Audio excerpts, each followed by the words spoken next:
अब मायावती की एंट्री की तरह ही दक्षिण में जयललिता का राजनीति में आना भी इस इशारे से कम नहीं कि महिलाएं चाहे तो अपने दम पर अपनी पहचान बनाना जानती। जयललिता एक ऐसी महिला नेता की छवि रखती हैं जो फौलादी इरादे के साथ सत्ता की बागडोर संभाल सकती और जरूरत पड़ने पर कठिन फैसले भी ले सकती। अपने राजनीतिक गुरु MG रामचंद्रन की तरह भी वो भी फिल्मों से ही सार्वजनिक जीवन में आई और ये बात में कोई दो राय नहीं कि कभी कोई राजनीतिक जीवन में आता है और खास तौर पे फिल्मी जीवन से, तो उसके लिए जो राह है वो इतनी आसान नहीं होती। तमाम सवाल जयललिता से भी पूछे गए और उसके बावजूद जयललिता आगे बढ़ती रही। मैसूर में संध्या और जयरामन दंपत्ति के ब्राह्मण परिवार में जन्मी जयललिता की शिक्षा चर्च पार्क कॉन्वेंट स्कूल में हुई।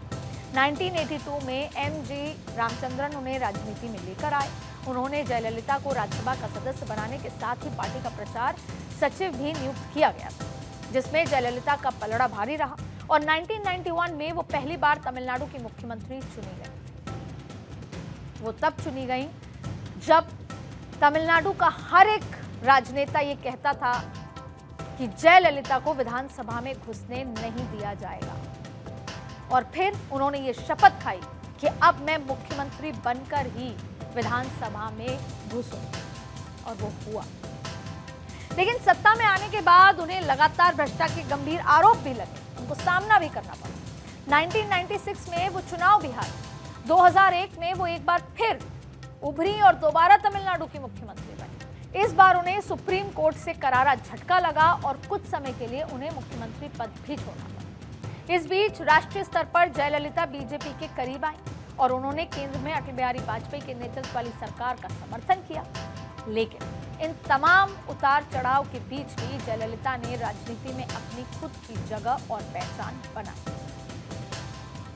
और ऐसी पहचान कि जब जयललिता का निधन हुआ तो पूरे तमिलनाडु में शोक था और एक दिन नहीं, 2 दिन नहीं, सड़कों पर पूरा तमिलनाडु आ गया था और सब उनको अम्मा कहकर याद कर रहे थे। और शायद पूरे तमिलनाडु की जनता को उस शोक से उभरने के लिए बहुत ज्यादा समय लगा, क्योंकि अम्मा कही जाने वाली जयललिता वास्तव में अपने आखिरी के कुछ सालों में राजनीतिक जीवन, जिसका असली उद्देश्य है जनता की सेवा, वो करने में जुट गई। मायावती और जयललिता, वैसे तो इन दोनों की शख्सियत में उत्तर दक्षिण का फर्क है, लेकिन इन दोनों सियासी दिग्गजों ने समाज की बेड़ियां तोड़ी और अपनी अपनी जगह पर दोनों ने हालात को अपने वश में किया और फिर सियासी सूरमा बने। और इसीलिए इन दोनों का व्यक्तित्व हमें सिखाता है कि हार न मानो, हमेशा नई राह ढालो, फिर काल अपने कपाल पर खुद तुम्हारी कामयाबी की इबारत।